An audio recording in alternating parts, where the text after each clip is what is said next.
একটা সময় আমি খুব প্রত্যন্ত অঞ্চলে যেতাম, রিমোট এরিয়ায়, বিল আর বিল একটা গ্রাম। দাওয়াত করছে তো আমি চলে যেতাম, কোরআনের কথা আমার পৌঁছাইতে হবে সব জায়গায়। তো মাহফিল শেষে রাত 2টার দিকে আমরা ফিরতেছি, বিল আর বিল।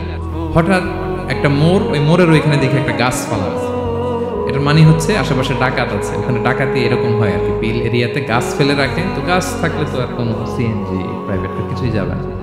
তাই আমি বুঝতে পারলাম যে এটা তো ডাকাতের কাজ।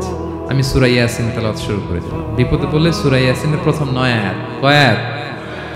এই 9 আয়াত পড়তে আরম্ভ করলাম। ড্রাইভারকে বললাম একটু করে পেছাও। তো টর্চ মারতেছে বিল থেকে, ওরা তো ওখানে উৎপেতে আছে। আমি পড়তেছি, কিছুক্ষণ পরে ডাকাত নিজে এসে গাছ সরাই দিয়ে বলতেছে যান। মানে ও কি করবে ও নিজেও বুঝতেছে না।